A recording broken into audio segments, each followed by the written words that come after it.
Isa na namang angkol ang nagpamalas sa larangan ng pamimitas, mga kamatao. Sa wakas po, nakakuha na. Ang nakakabilib pa dito ay walang pananakot na nangyayari, no? Bumili ka lang ng yusi, akalain mong makakadali ng puti kung sakali. Pero mas nakakaaya pa rin talagang pagmasdan ang isang anghel na may malasakit sa kanyang kapwa. Kahit papano naman ay natutuwa itong si Manong sa kanyang kalagayan. Sino ba ang hindi mapapaobserba sa pamamaga na yan? Grabe ka hubag! Agoy, may sariling pamamaraan din itong si Lolo, oh. Kriminal na cobra. Huli ang isa nating kawal sa kanyang kabalbalan.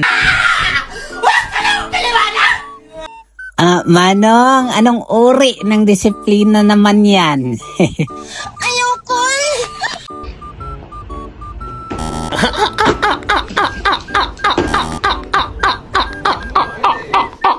Samantala, naging desidido naman itong isa na sumubok sa produkto ni Ate Ba. Well, hindi natin masisisi ang kanahan na yan. Sino ba ang hindi gustong kuminis ang kutis? Yeah, boy.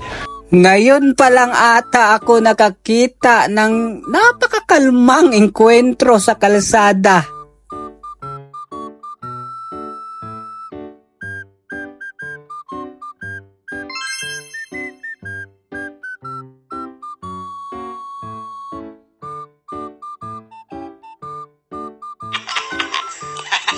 Di bali, no? Bago natin to i-end sa dulo, mga kol. Pa-like at share naman ang video na ito. Okay, let's do this! Naman po ako na-inform, no? Ano ba yun? 2 beses na po itong nangyari sa buhay ko. Wala! Picture na tayo. 1, 2, 3, go! Walang duda, nakakapugi nga talaga ang salapi. Biglang naging may dating itong si Iping.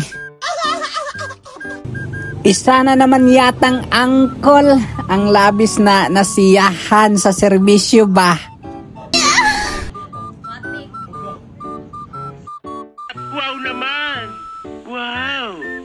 Wow! Wala ka ngayong kawala. Napaligiran na nga itong si puti na mga banggiitang suso. Pag pinagbigyan mo ang isa, dudumugin ka talaga.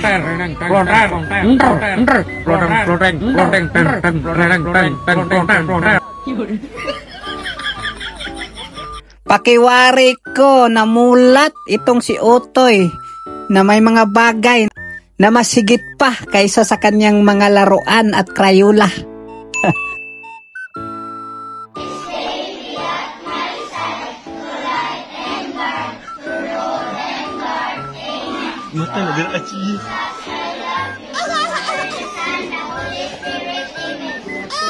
Subscribe for more.